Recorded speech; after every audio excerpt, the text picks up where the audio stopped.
Hey everyone, Meteorologist Tuttle here with you, checking out the radar down in southern Oklahoma, and been watching things develop in southwest Oklahoma and noticed that a potential storm has gotten out of control. So it looks like it's going to produce a potential tornado here momentarily. So we're going to take a look at that and give you your forecast and see the big threat and all that kind of stuff that's going to be happening. So let's get on with the radar view.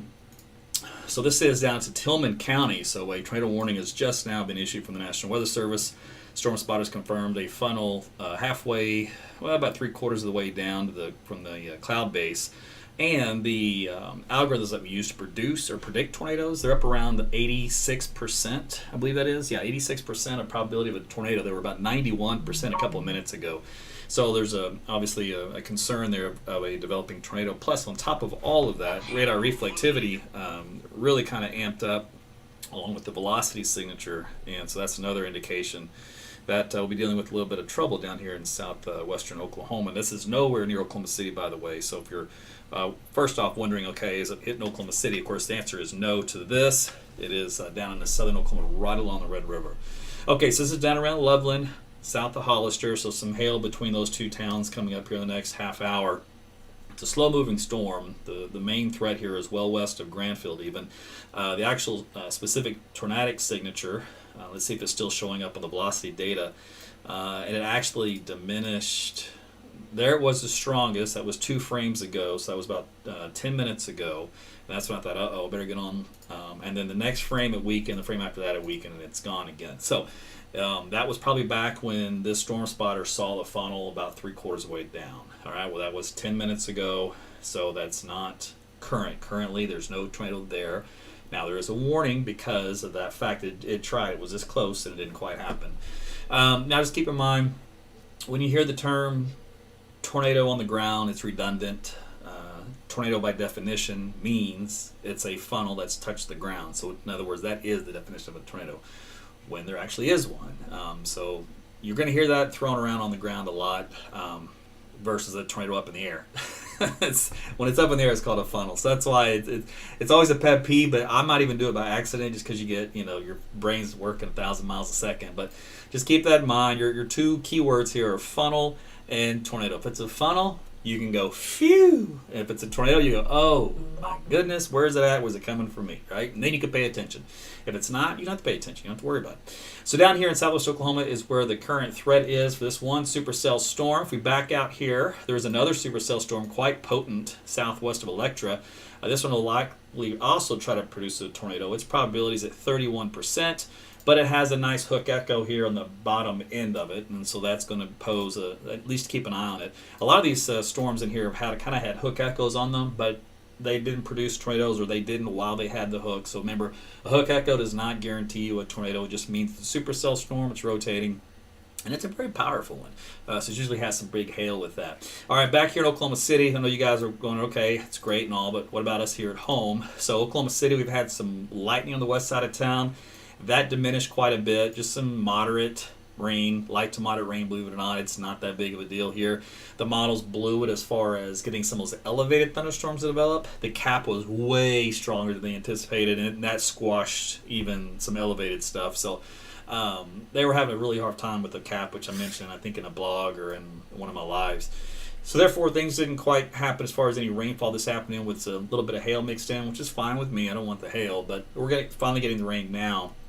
And these storms just let you know of a history of coming in across the Red River, moving into, let's say, the Walters, Lawton area, and then just falling apart.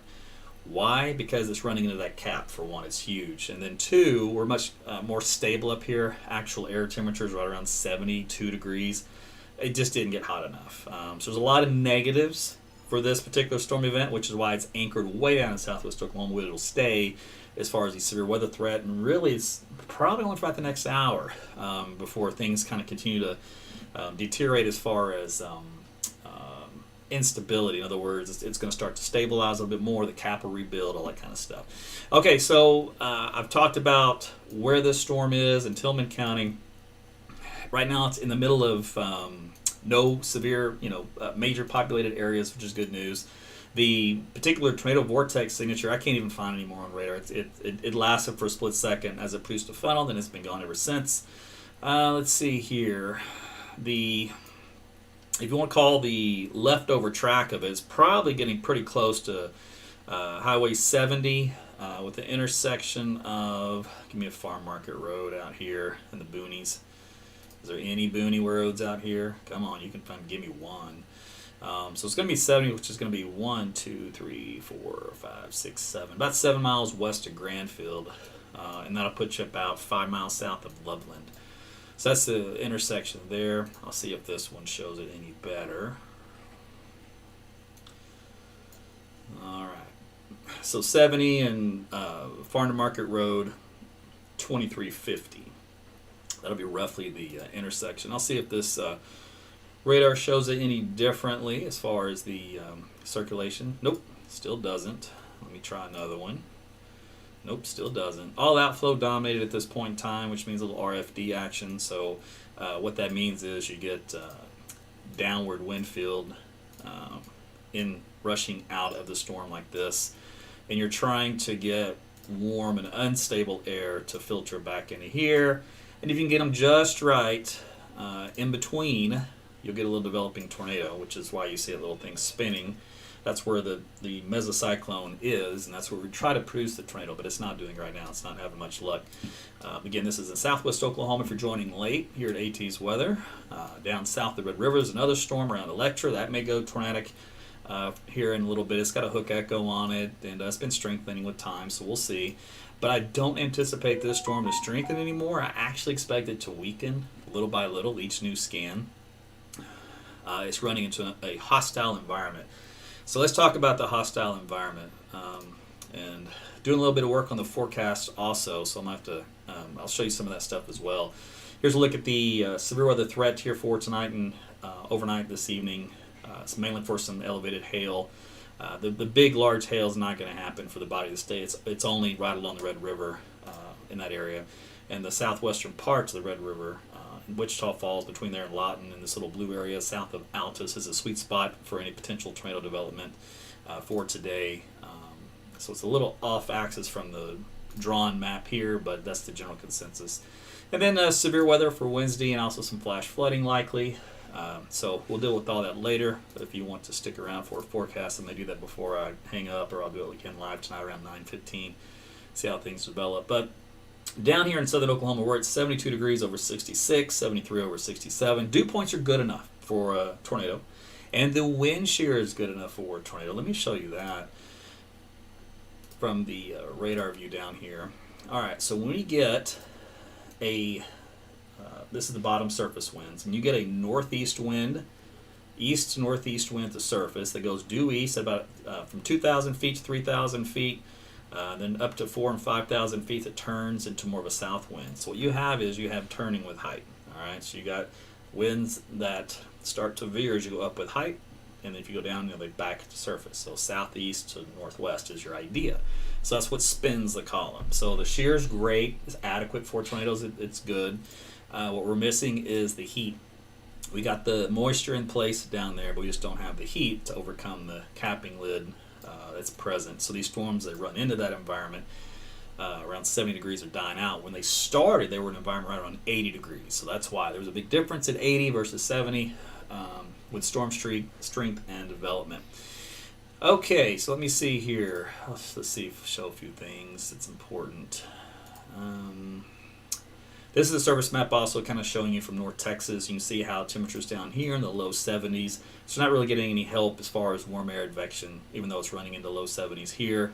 Like I said, the hot spot was down near 80 southwest of Vernon and 75 on the Red River. So there was a little sweet spot right in here where these storms are going, firing up because it had some better instability. But now that it's getting dark, that's going to wane.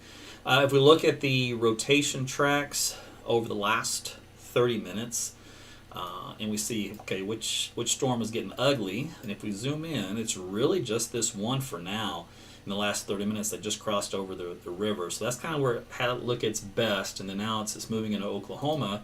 Sees brighter reds are diminishing to just yellows, and then now that we're at this point, this stage in the game, which is right here for the mesocyclone, the tracks are getting weaker and weaker and weaker. So that's a good sign. It's a diminishing sign. So we'll see if that trend continues. That's the way I've seen it for now. Now remember, on a tornado warning, just because one's maybe not currently happening doesn't mean it can't happen, and it would happen quickly in those cases. So I'm looking at the radar now, very strong RFD, 55 miles per hour. Let's see, still not much on the inflow, so it's still outflow dominated, so it has to wrap up a little bit better than that to produce a tornado. This location is around East Road 1890 and 2360 intersection. Let's see, probability of a tornado is down to 56%, 52%. So we've dropped from around 90 when it was just starting to form one to 52 now. So the algorithms actually did pretty good with this storm at predicting its ramp up and then now its decrease in intensity. Okay, so tornado warning. You never want to discredit it, discount it. And if you're watching me, I'll tell you if it has one or not, the best of my ability. If we've got the data that'll support it. Sometimes you might be in a case where radar coverage is low or limited, and you're not quite sure, so you got to go with, the old be careful and just in case. But regardless, you never want to dismiss a tornado warning. So you be in your shelters or be in the center part of your home, lowest floor, away from all outside walls. You don't want to be around any windows. You don't want to be anything that's going to allow debris or anything to float in around you. So it can be a closet, a bathroom, it can be a tub if you like that, staircase, underneath the staircase, anything where it's a really small environment that's away from a lot of exterior walls. The weakest point in a home, believe it or not, is the garage door. Once that garage door is blown in, area below pressure builds in underneath and helps to lift the roof up at that point. So you don't want to be in the garage door area unless you have a storm shelter into your garage floor plan. And if that's the case, then go for it. It won't matter if the corner's lifted up or the large door is blown in because you've got shelter that way. Adequate shelter, plenty for EF zeros, ones, twos, threes. When you get to the fours and fives, it gets kind of tricky. If it's a storm shelter, you don't have to worry about it at all. If you're still depending on your home structure, that's all going to vary on how well your home's built, the codes used, and all that kind of stuff. All right. Okay, so that's kind of a quick recap on tornadoes. You can watch the bottom of the scroll, the ticker, and that will tell you everything you need to know about severe weather and how to protect yourself and your family and how to stay safe. So make sure you watch that from time to time when we're going through severe weather season so you can have a fresh update. Okay, so this is, again, in southwest Oklahoma. Tornado warning in effect for, this is southeast of Frederick. It's in Tillman County. Just coming into Cotton County here soon. Eventually heading up toward Geronimo. The storm hasn't affected any main town other than some hail in Loveland. The tornado circulation with that, should it develop, would be southeast of Loveland. Right now, let's see, it's still all RFD. RFD means rear flank downdraft, which means it's a strong storm, producing a lot of winds in the mid-levels that come down toward the surface. You can get wind gusts up around 60 plus miles per hour. But unless you get a stronger inflow, you can't rotate it into a tornado. So that's we're kind of in the waiting stage to see if it tries to do it. It did it briefly for a second, had a funnel out of it, and then that was it. But that's what the warning was for, and that was a good call. Okay, let's see here. Storm movement, by the way, is slow. I believe it's only about 21 miles per hour. So moving to the northeast at about 20. Golf ball size hail reported. So the large magnitude of hailstones that were experienced earlier in these storms have since diminished. Let's take a look at some of the estimated hail size with this based off the radar indications. We had, I think it was baseball size hail just across the Red River. But once it kind of got north of Red River, since it's weakened quite a bit, the extremely large hail has diminished quite a bit. All right, let's see. Those products didn't come in. We'll go another route.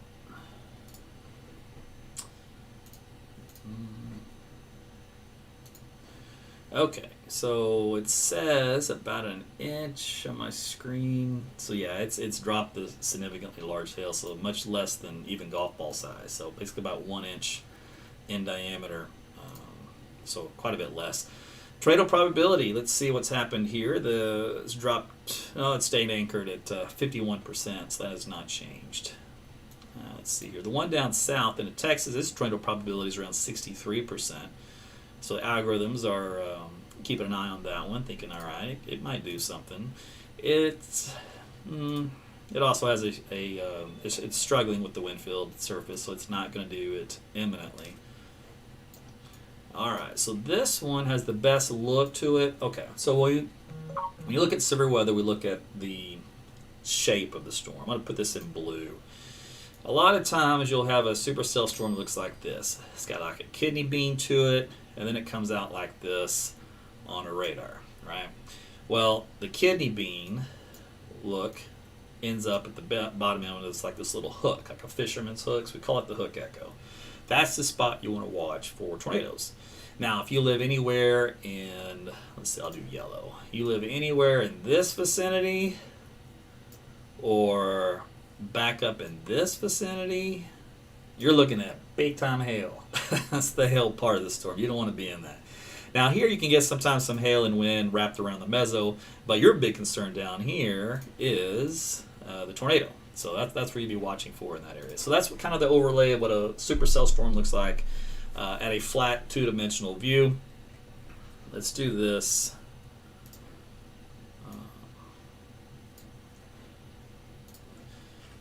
On a three-dimensional view, let's check it out.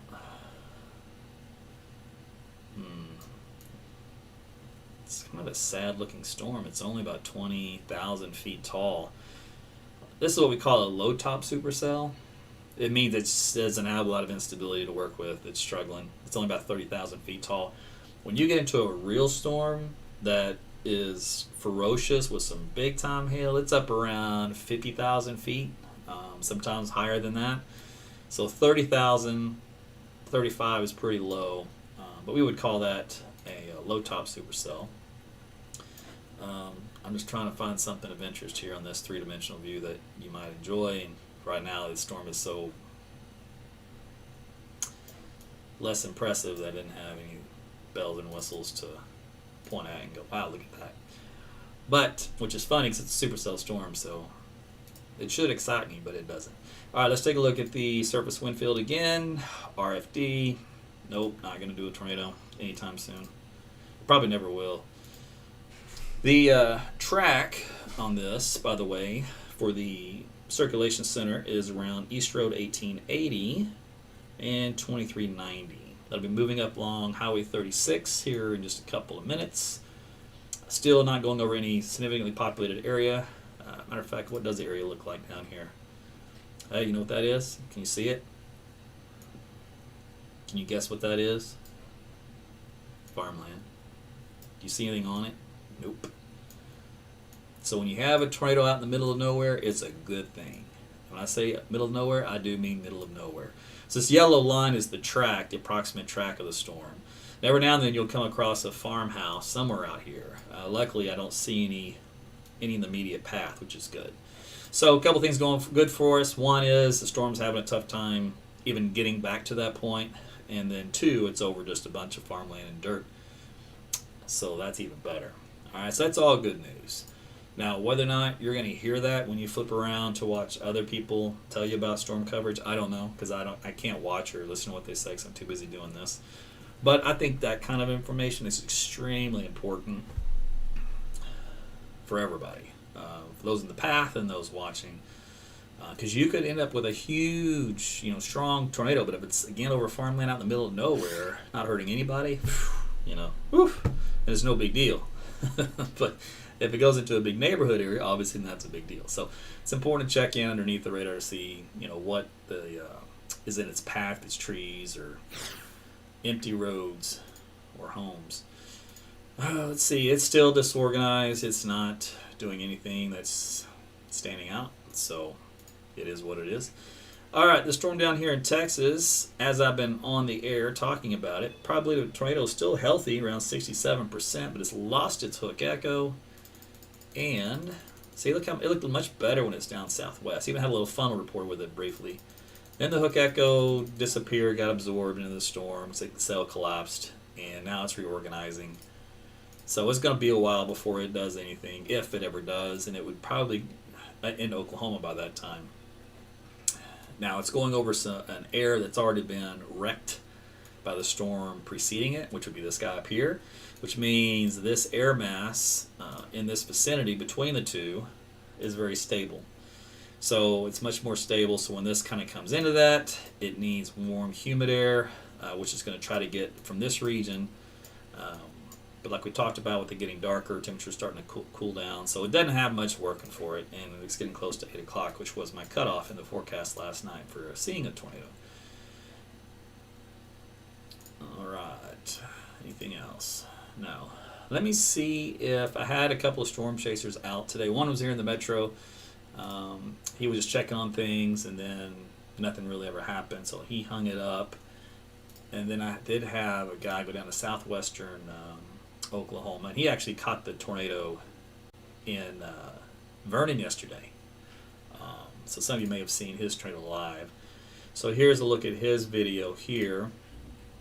And so he's obviously on the road chasing. Last I talked with him, he was near Granfield, I believe. So he's been tracking that storm that has the tornado warning on it. Let me see.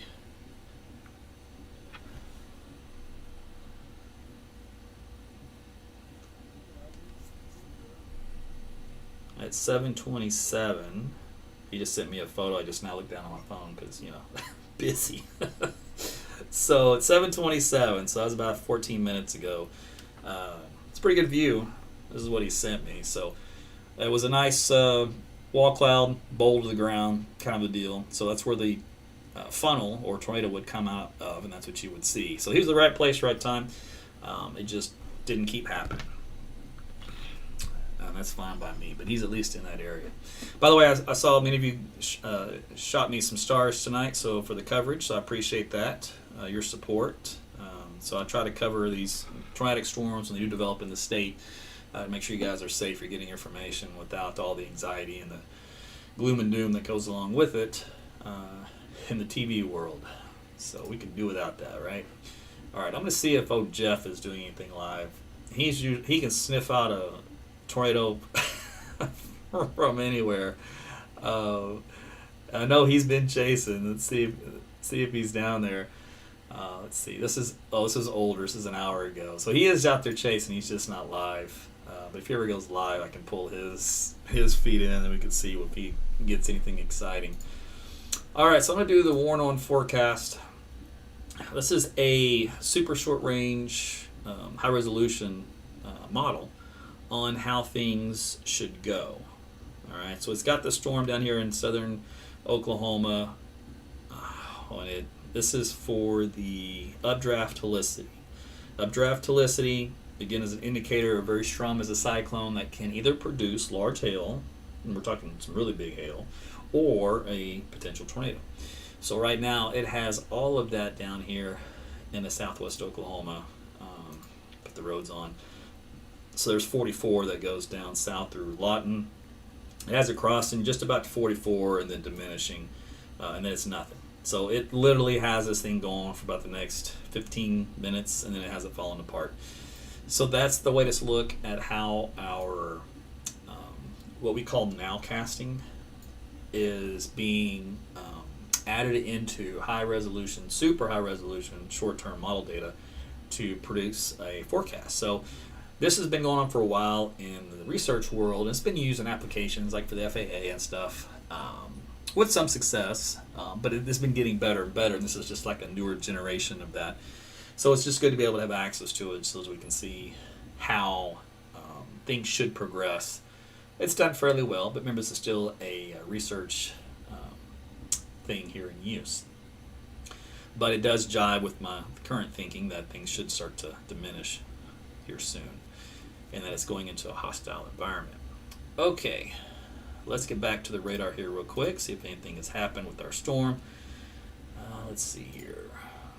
Nope, not even close, not even going to. So the deal here, and this is the old language, it should expire at 8 o'clock. It's 15 minutes from now. I wouldn't be surprised if the Weather Service lets it expire, cancels it early. It's just nowhere near what it looked like 20 minutes ago. The warnings typically go out for about a 45-minute window in time, sometimes 30 minutes. It just depends on what the situation is. Let's see here. Any towns, they mentioned Granville, Chattanooga, and Loveland, all affected by the supercell storm. That could be just hail. The max hail size they had with that warning was 1.75 inches, so about golf ball size. All right, the probability of a tornado prediction at this point in time of the algorithms is now down to 27%. So it's dropping dramatically. So this storm will continue to gust out, which means that RFD or downdraft wind from upstairs is going to be the predominant feature with this, along with the lightning. And any hail left over, which has been getting pretty small. What's the hail size now? It's 3/4 inch, so it's gotten tiny. So this thing is dying quick. All right, so that one's done. Stick a fork in it. The one down here, let's see, it's starting to get that little notch going again. Probability of a tornado is now 80%, so it's actually increased. So let's see what it's done with the velocity data. It's getting there. But again, it's the south of Red River. So this is in northern Texas. This is in Wichita County, around the town of Electra. So if you live southeast of Electra, between there and Folks, this particular storm may produce a tornado here momentarily. It's still probably got a few minutes to go before it gets into a better look on radar. But at least it's heading in a more of a ramped up direction than it has been. It wasn't a ramping down. Let's see here. Anything else? So you guys up in Oklahoma City, we're good. It's just rain. You might hear some thunder of lightning. Might get some tiny pea-sized hail out of it. There will be some more storms overnight tonight that move through, so it's not over with. We're gonna have more storms tomorrow, and there'll probably be a couple of tornadoes tomorrow as well. Rokessa, appreciate you. I used to work with Travis at Channel 8 back in the day, so he was the chief meteorologist whenever I was in that market in Tulsa back in 1999 to 2001. So we got some good guys up there. Okay, let's see. Back down, you do have some more storms that fired into northwestern Texas. Interesting enough. Okay, so this is actually what happened. So the forecast, I'm happy with. I'm upset with at the same time. But then I'm not necessarily too upset. But the where the storms formed, the models did great. They were about 5 hours too late. In other words, they were supposed to form like around the early part of the afternoon down here and then move northeast into central Oklahoma by 5, 6 o'clock. Well, that didn't happen. They didn't start forming until about 4 or 5 o'clock, and then, of course, they didn't move in here till after, and then they diminished anyway, and they weakened. So at least they had the general idea right.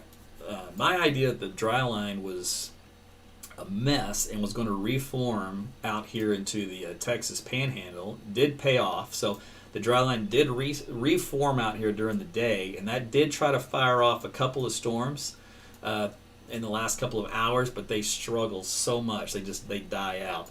And that's what we talked about last night. There's just not enough adequate moisture in this area. I mean, there's a dew point in 30s, my goodness. So it was just too little too late with the energy coming in from the west to kind of get all that together.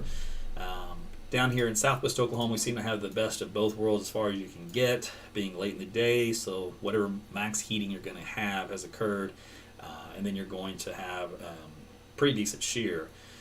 Like we mentioned earlier, wind profile looked pretty good, and it still does. So the wind profile is adequate for supercells and supercell producing tornadoes. So the Weather Service just now commented, says that the rotation is developing on that storm in Electra, and they're watching it very closely. So they're on the same page. All right. What I try to do is I try to beat the Weather Service at the thinking of what's happening. So a lot of times when you watch me, I'll say something, and I glance over, and then they'll come out and they'll say something. I go, hey, we just talked about that. So I try to be in the mind of a warning forecaster, and then relay that to you of what I see. So in other words, let's say I'm at the Weather Service right now, and I'm working the radar warning desk. How I talk to you and what I'm looking at is the same thing I would do as a forecaster, and then I would have to make a choice whether or not to pull a warning, trigger a warning or not. So I look at the same kind of stuff they do, and then it's a lot of sitting and waiting. So you just kind of look at the trends, and they look at a lot more levels than I do because they have better multiple displays with multiple cuts with their software that they use that's exclusive to them, which makes it a lot easier just to do an interrogation. So mine's a little slower on the interrogation, but I get it done. Okay, so it's 80%, 88 now, probability of a tornado down here in Electra. So this is again south of Red River. So this will not be in Oklahoma, and by the time let's say we're to produce a tornado, it's still 15, 20 minutes away from even getting close to the Red River. And a lot of times when that happens, they do go tornadic. Instead of this track that you see, in this fashion, it'll become more of a right mover. It'll go more in this fashion. And this is the Red River right here. So in other words, it doesn't even cross it. You might get the hail that crosses it, but the tornado part of it would stay south as long as it's producing a tornado. And then once that lifts, then the storm stops moving to the right and moves back more to the vector to the northeast. And then there you go. So okay, so that's kind of how that one will play out here over time. Let's see. It has been a very quiet season for Oklahoma. Again, not unlike some of the last few recent seasons, where I'm totally fine with that. So, May is kind of in the... Rhonda, I see your comment. We appreciate you so much. Our married daughter has gone from panic attacks to not even worrying about it unless you say to. That is awesome. So there was a testimonial that I got the other day that I posted on Facebook, and then many of you commented under that testimonial saying the exact same similar things. And trust me, I love hearing that, because that's kind of like that's fuel, keep me going, because it tells me I'm doing something good. And everybody always likes to be told, they're doing a good job at whatever it is that they do. So it's accolades, and it's one of those. When I was a kid, we called it warm fuzzies. That was a church expression. So I got a lot of warm fuzzies. Some probability of a tornado down to 45% on this one down here in southwest Oklahoma. Still nothing on radar other than just wind, tiny hail, and some lightning.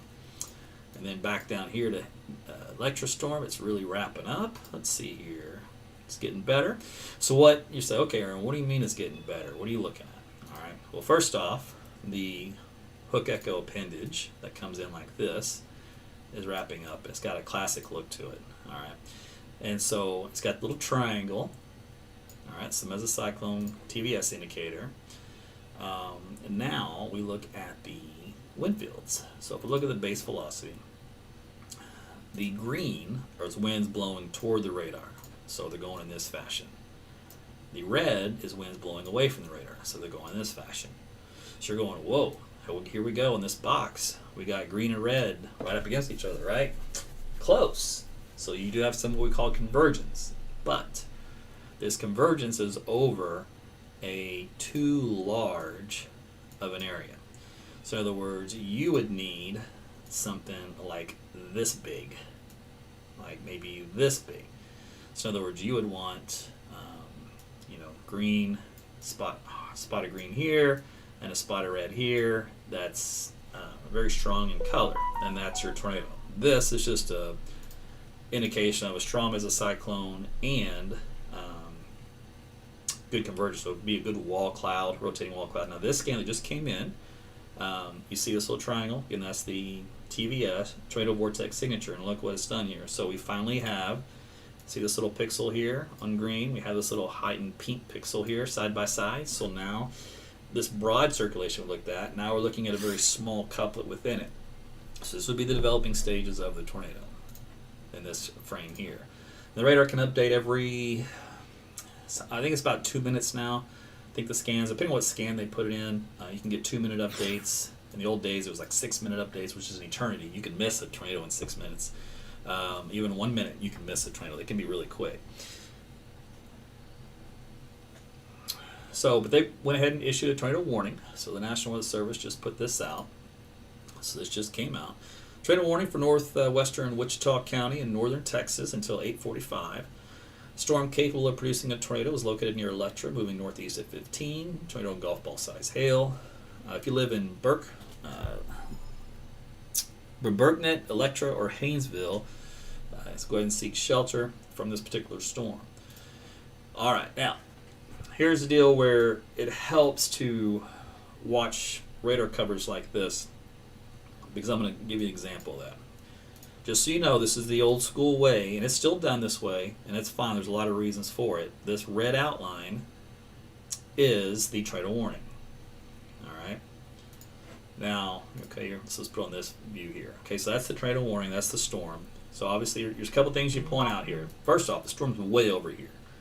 So the box is or the polygon is to include where the storm would end in about 45 minutes. So that's over here in this area. Now, the box also includes this track of this whole storm along a centralized region, but give or take, little wiggle room. Okay, so that's why this polygon is very large. So if you get a tornado warning, and let's say you are up here in the northern fringe, say right up around here, you're not going to get the tornado, but you're in the tornado warning, right? So like, okay, so what do? I take the shelter or not? First off, by default, always seek shelter, but if you can watch me or someone like me in some other market, if that exists, I don't know, watch the tools that they use. So for example, this line, this little yellow line right here, is the track of the actual tornado. So in reality, if you're in the tornado warning, you're in the path of a tornado, if you live, let's say a few miles either side of this boxed region here, you're the ones that need to be in shelter, because this is the path of the actual tornado, of the storm. These are algorithms, and it's based off of every scan that comes in. Yes, the storm could change a little, but usually in the short term, not that much. Maybe by the time we're 45 minutes down the line, sure. But in the short term, these are pretty good. So that's how, when I tell you in a tornado warning, go ahead and seek shelter, but don't necessarily start panicking or freaking out. Because if you live over here, it's not an issue. If you live here, not an issue. If it's down here, it's not an issue. So you understand what I'm saying? So just because you get the warning, don't immediately start to go panic. But what you want to do is just calm, cool, collectively, run through your plan, grab the kids, pets, all that kind of stuff, and get your shelter.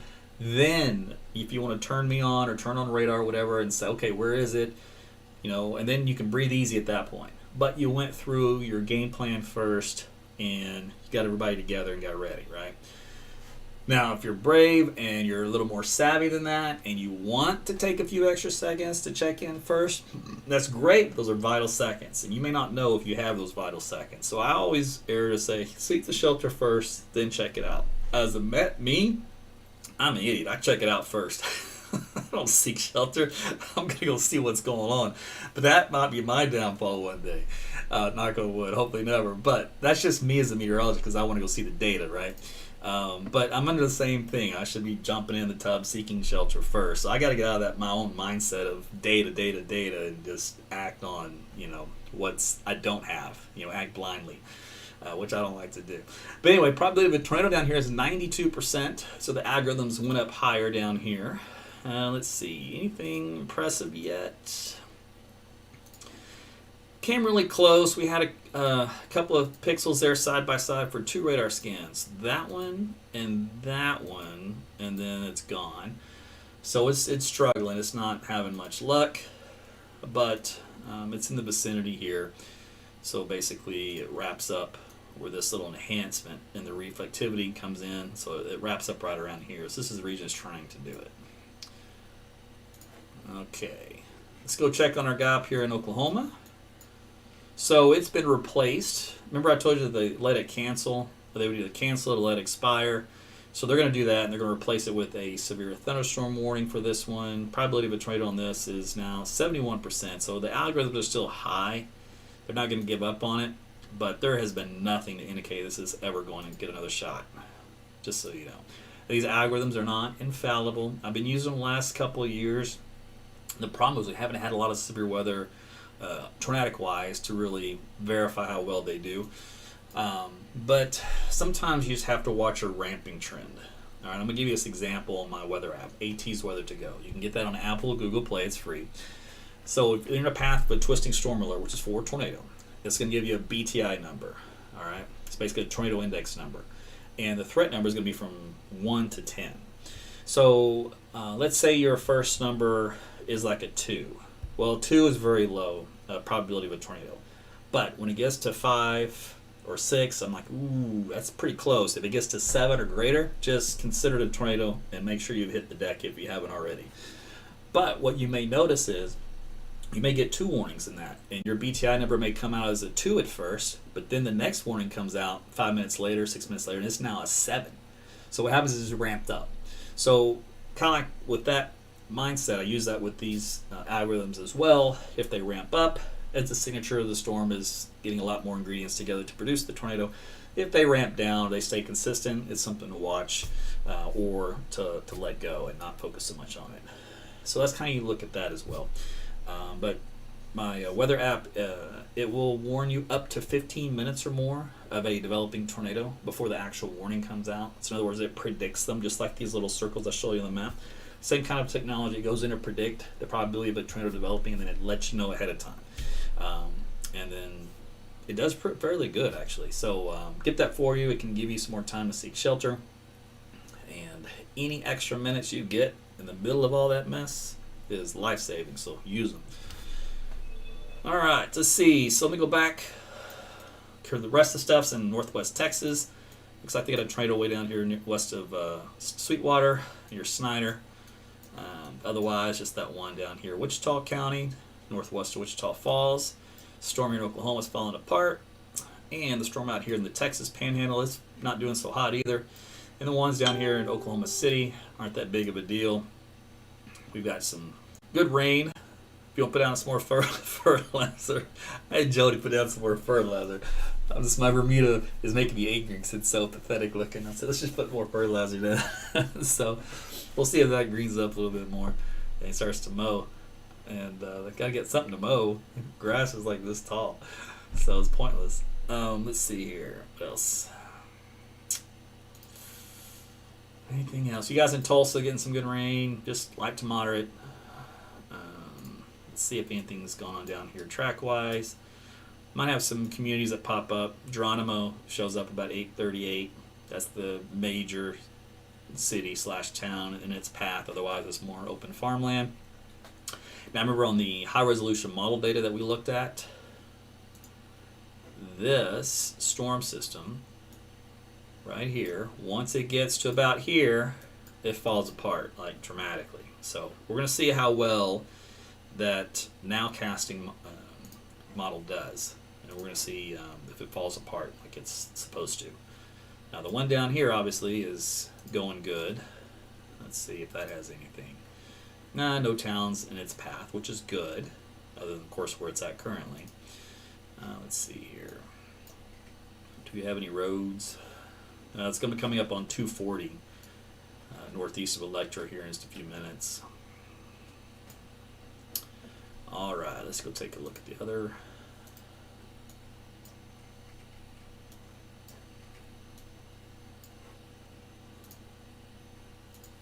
No tornado with that right now.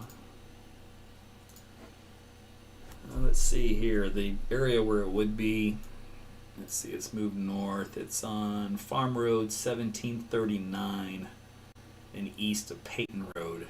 That's the intersection where this would be, and it's looking pretty raggedy.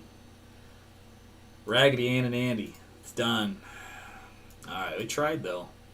Probability of a tornado is at 91%, so the algorithms love it. The algorithms think it's the bee's knees.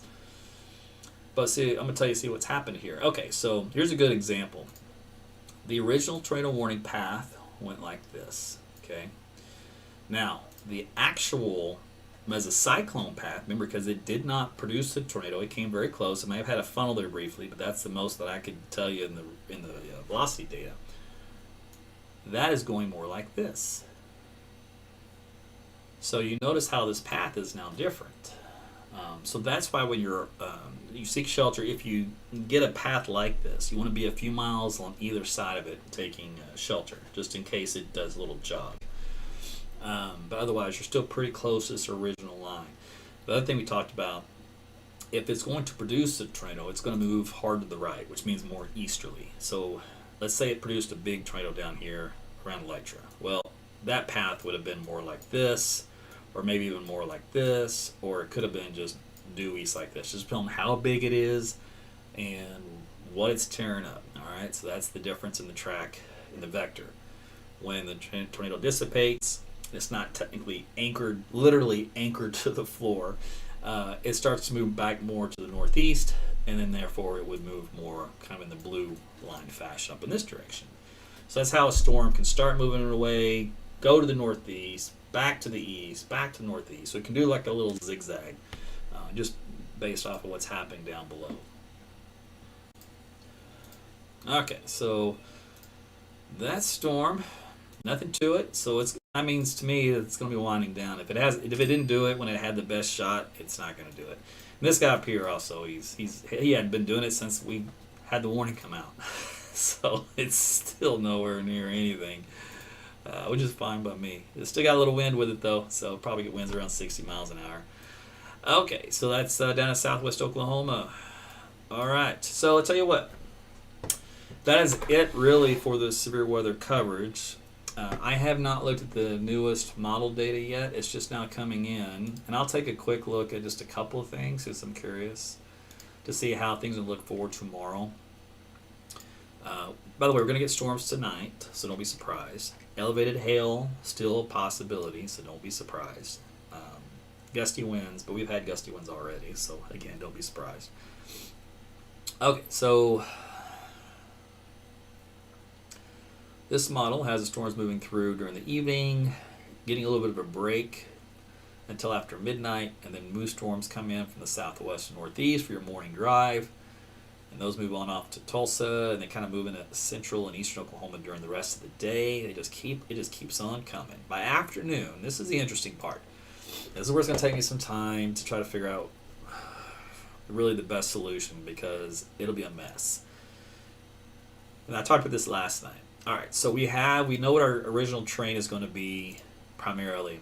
Hail producers, a couple of tornadoes down here in the west central Texas and northern Texas. And they'll be moving to northeast in this quadrant here, a little sweet spot. This will be some hail in some of this, so maybe some hail drill, inch in diameter, maybe at most, golf ball, something like that. All right. Well, there's a cold front in the state that's stalled about in this fashion.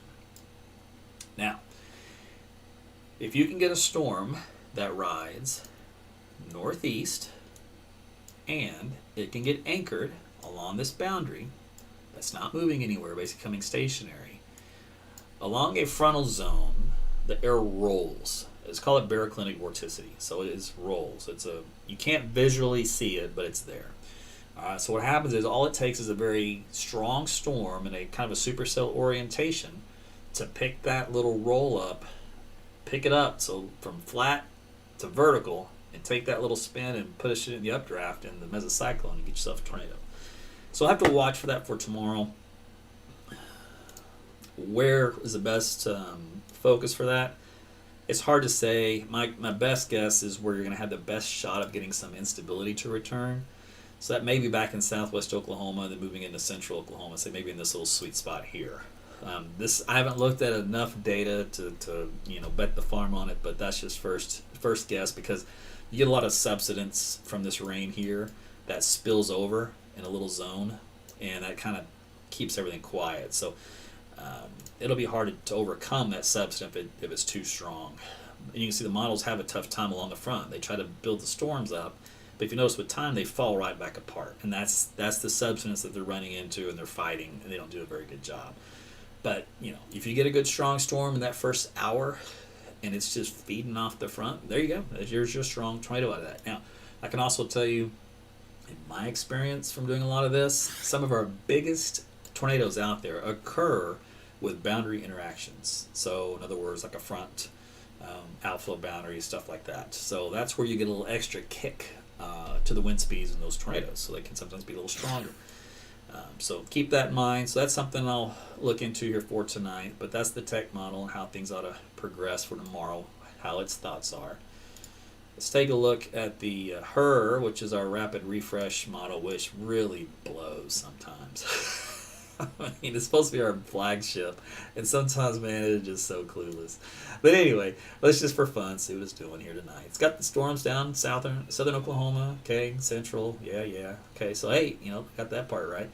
All right, so it kind of moves on off. New round moves in. This is 6 a.m. So there you go, central, southern Oklahoma. Let's see. Let's move this over a little bit for you, so you get northeast in there. Okay. That's as far out as it goes. You can see a line, though, some serious storms into northwest Texas. And these will be the ones that have a lot of hail with them as they work their way northeast along this corridor.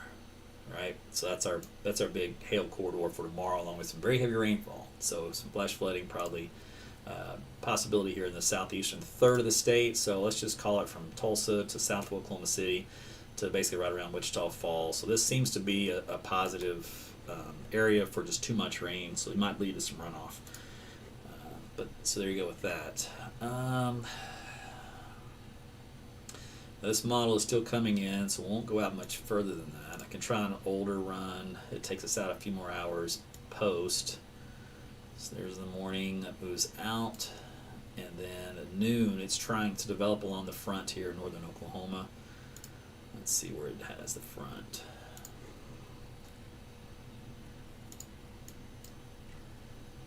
So here's the front, and oh my goodness, the wind field is just so pathetic. In other words, you can't even see them. There's these little ticks or wind barbs.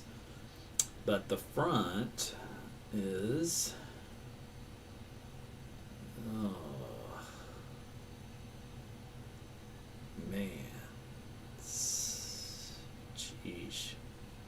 something like this. It's just horrible.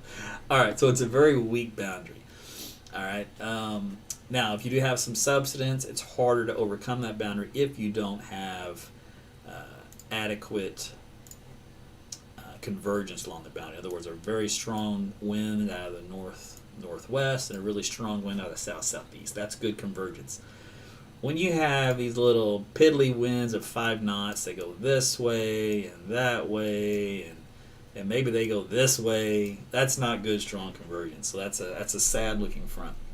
The stronger the fronts, you'll notice during the daytime and satellite will have what we call a roll cloud along them. All right, it's like a little mini cumulus cloud, but not up in the air, but just along the frontal band itself. That's how you can tell the boundary is much stronger, and that has a lot of vorticity in it. So that comes into a factor when we're talking about tornado potential along those boundaries. If they're very, very weak, that limits some of that. So, but it's still there. It's still a source to watch for. And there should be a meso low somewhere in here, but this is just all washed out, so it's hard to tell. So the model's going to struggle with that for tomorrow. So that's probably why they're struggling with producing precipitation, those two reasons. But still, it's the area to watch if that's going to be your concern. Let's see here. I can take a look at the old data from noontime today from the NAM high-res, and we'll see what it does. Position of the front tomorrow afternoon. So we're at Wednesday. All right, let's go Wednesday at 5 o'clock. So it's got a much stronger frontal signature, very strong convergence, doing something like this. All right, so something like this. All right, now we're going to have a surface low in here somewhere, and it's probably going to be something like this here in southwest part of Oklahoma. Now what that does is it kind of backs the winds. In other words, it allows them to come more out of the southeast, and then it rotates the winds back around it. And so it's kind of a sweet spot to get storm development, and that would move into obviously central Oklahoma. If anything were to develop along this front, it moves right here across Oklahoma City. So that's why it's pretty close to us, and that's why it bears watching. Wherever this frontal position stops and lies is key to focus on. Now, remember, the storm would have to stay anchored on this boundary and follow it southwest-northeast to produce a tornado in my theoretical outcome for tomorrow. If it's off the boundary, it's lost that extra reason to do so. Then we're just going to depend on the shear in the environment and see if it's adequate enough. Let's take a look, see what the shear in the environment looks like if we take away that feature. All right, so it's obviously very saturated. Lifting condensation level is down in the dirt. Shear actually looks pretty decent. It's turning with height. So the overall atmosphere itself suggests not only can we still get some hail, it's large hail in diameter, 2 inches or greater, but we still have that tornado potential here in central Oklahoma for tomorrow. So that boundary then May not be required to get the tornado, but it would be required to at least set off the storm to get it going. So tomorrow will be interesting to watch, but right now this is the earliest data coming in I'm looking at. Now this is the one that ran at noontime today, so we'll see. The evening run comes in around 9 o'clock. So I usually do my lives at the earliest 9:15, and then I push them off a little later with the time change because I need to get the other data in there so I can give you the latest on what there is to look at. But see, let's just go through that model for tonight. It's got some stuff. Let's see, it's Wednesday morning. It's had a little bit Wednesday morning. Let's go back in that. So here's your drive time Wednesday, 6, 7 o'clock in the morning. So no different than the other models. Once you head into the afternoon, that's evening, Tuesday, 11 o'clock, midnight, quiet. And then there comes that next round, 3 o'clock, 4 o'clock in the morning on Wednesday. And then there's 5 a.m. And then it kind of keeps going through. All right. And then we're into Wednesday afternoon, still bubbling up down south and southeast. There's some stronger storms here in central Oklahoma. Doesn't really technically fire anything off the front. It just keeps us in a warm sector, uncapped atmosphere is what it's doing. So let's take a look at the forecast sounding for 3 o'clock in the afternoon here around Oklahoma City. Very similar to the other model, so it's got large hail in the path. Actually, this was the model I looked at earlier, so I'm actually looking at the same model data already. All right, so just a potential tornado. So let's see how Wednesday shapes up. Of course, this mess looks like it rolls from central Oklahoma up through the turnpike to Tulsa. So if you're watching me from Tulsa, what does that mean? We're going to get tornadoes tomorrow? I say you need to hold your horses. We're still looking at data. The wind shear is adequate there. Lifting condensation levels low. Instability is a lot lower, but no cape. So in theory, it's possible to get a tornado anywhere in this embedded stuff based off the model data from earlier today. We'll try to fine-tune things for you tonight. So it's 8:15 now, so we're going to do another live update probably about 9:30. And we'll see what the new data looks like when it comes in.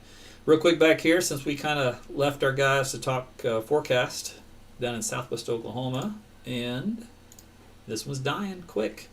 And this one also is dying. The tornado warning on it has been canceled, and it never did anything. So both of those are kaput. So they'll still produce a little bit of hail briefly. But otherwise, they're moving into stabilized air, as we talked about, and that is the end of that. All right. Listen, this has been a severe weather update with AT's Weather. So thanks again for watching. Hope you learned a little bit. And we'll do this again coming up in about an hour from now. We'll talk about the forecast for tomorrow and see where the next tornado threat will be. And thanks again for all the stars tonight and all the love. So I appreciate you guys. All right, guys, be careful. We'll talk again soon.